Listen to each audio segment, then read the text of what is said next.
this is Lisa for I Am Radio. This week I'm going to speak about something that's a bit more personal than I usually would. But I promised myself that when I started this podcast, I would do so in an effort to be fearlessly authentic. Now, I think the word authentic is overused a lot, so maybe the word vulnerable is a little bit more appropriate. But I promised, after discarding my pen name, that if I was going to speak for I Am Radio and speak as Lisa May Young, I was going to do so fearlessly. Still get my head around it, still doing it.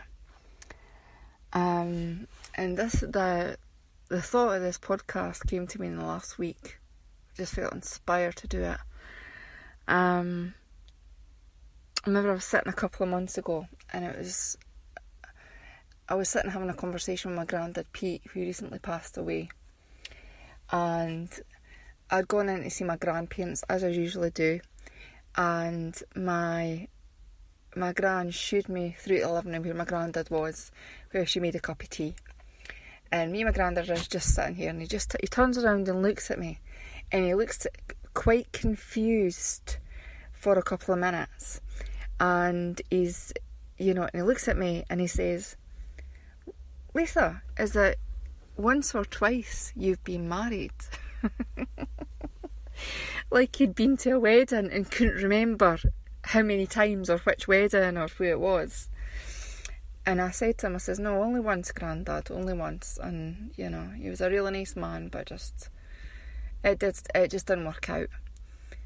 And he looked at me still a little bit confused, and I says, "Yeah." I says, "Yeah, less than Liz Taylor though.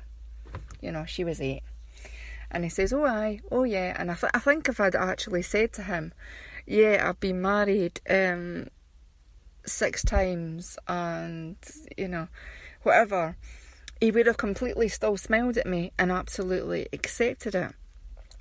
And this got me thinking about relationships, and in particular how I see them. Not something I've spoken about before. I've always regarded that as something very personal, but for some reason I feel quite compelled to share this awakening I've had about it. And after this conversation with my granddad, I was thinking about the counselling training that I undertook last year. I've got a certificate in counselling skills, which took from January 2018 to January 2019, and pretty much changed my life, pretty much changed the way I view myself. And essentially what the counselling skills course does is it makes you look at your own crap. It makes you look at the way you think about something. There's this misconception that it's about sitting opposite someone, in a chair and solving other problems. It's absolutely not what it's about. The training is about making you aware of what belongs to you and what belongs to the client, and how sacred that relationship is and must be. Because in order to sit in front of someone, you must know your own stuff. You must know what you're all about. So there was one of the exercises that was done as part of the counselling training, and it was essentially a life script. It was, if you'd imagine the picture of a heart monitor, and this heart monitor, the lines below the line and above the line represented hard times in your life and positive times in your life, depending on where the line was. And it was related to significant events as you saw them. So, for example, you might have viewed starting at school as quite significant. You might have viewed as the end of a relationship quite significant. You might have viewed the death of a family member as significant. It was different for everyone. So we all went into 8 groups, and I ended up looking at this heart monitor this visual heart monitor that I'd done of my life and the events in it. And what I realised was that at the end of a major relationship, or a major romantic relationship, of which there'd been 2 in my life, my happiness went through the roof. And I'm saying that and I'm grimacing when I say that. And I looked at the events that took place around, and what had happened is at the end of these relationships, I'd refound myself. I'd wrote books. I'd become a social butterfly. I'd done exactly what I wanted to do. And I realised in retrospect, when it came to a relationship, and certainly a romantic relationship, I became a Stepford wife. I almost became this chameleon-like character that fit around my partners, that fit around the 2 men I'd been in a relationship with. And that is no reflection on them. That is absolutely no reflection on them whatsoever. I consciously made that choice when I was in that relationship, and I accept full responsibility for that. However, when I left, as I did on both occasions, when I left, I completely re-embraced myself and was single for a period of years afterwards. And it's like I almost became again. I was reborn in a lot of ways. I became independent. I followed my dreams. I did what I wanted to do. And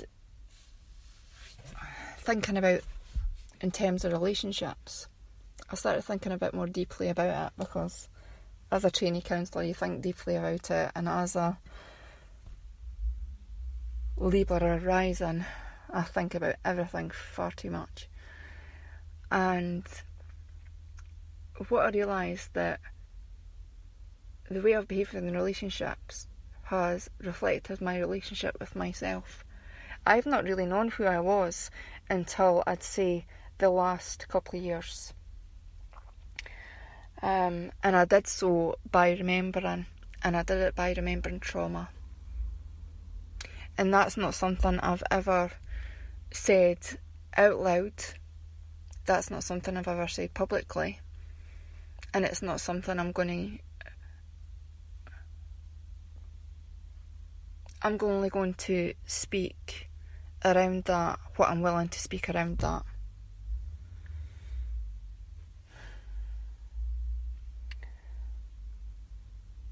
So, in remembering, and the process of remembering is liberating, and it hurts like hell. It pinches, it makes you uncomfortable, it makes you realise that the behaviours your go-tos in your life have been there, and they've been adapted since in my case, since a child, because I wanted to protect myself.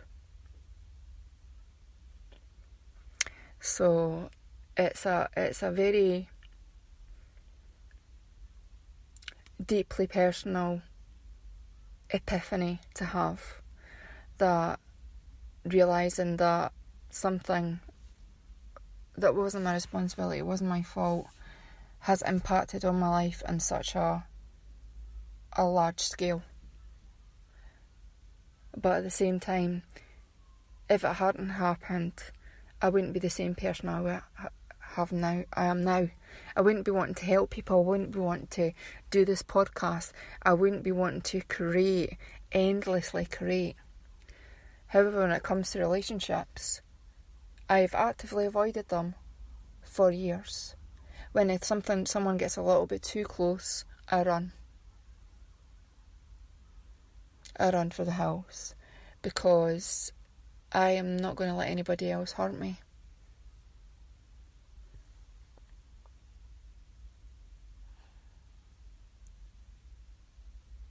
Now that's personal. That's really personal. But if you live in a self-imposed prison, behind a wall of glass, life is muffled. You don't feel it. You don't experience it. You don't have it. You're watching through this thick glass window, and you're not truly living your life. And that's the greatest lesson. That's the greatest realisation, is that if you want to truly live and be authentic, it has to be fearless. It absolutely has to be fearless. It has to be, it's almost saying to yourself, yeah, I know I'm going to get hurt. There's maybe a chance I will get hurt. But you know what? At least I'm alive. At least I'm breathing.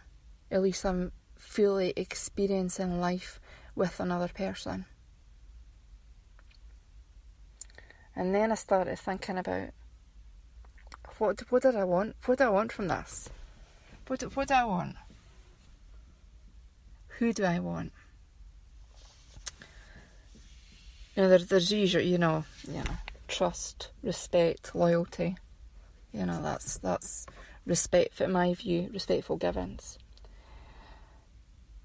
But I'm not the sort of person that sits and watches TV and lets the world go by. I've got to have 3 spinning plates at the same time. And someone said to me recently, they were asking me what I was up to, and I was telling them what I was up to creatively.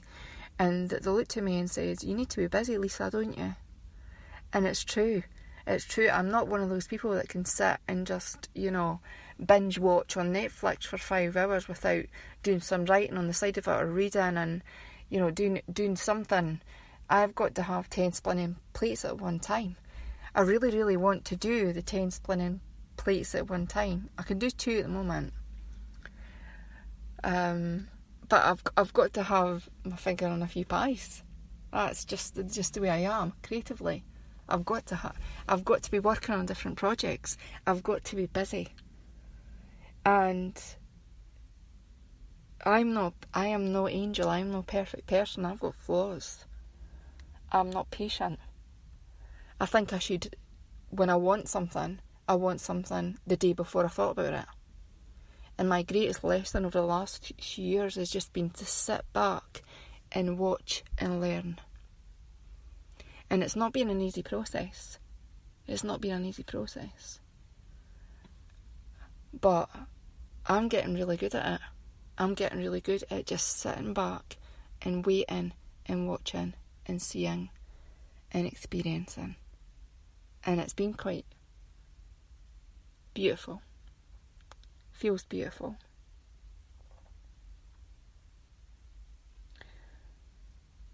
So, another thing I realised was that because of this impatience and because of this need to be working on 5 different things at once, when it comes down to it, I'm a bit of a workaholic. I find it very hard to relax. And I've not been in a relationship for a number of years because I've not created the space for it. That's what comes down to. I can talk about how I've been reticent about it. I've been talking about how I've not met the right person. But that's what it comes down to. I have not made space for a relationship. And I've gotten my own way a lot. Just like Fleetwood Mac. I've just gotten my own way.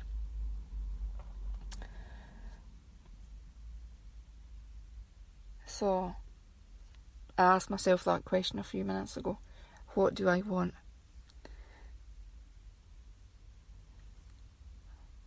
I want someone that watches me do my thing, whatever that may be, whatever I decide, and sits back with a smile on his face and says, that's my girl.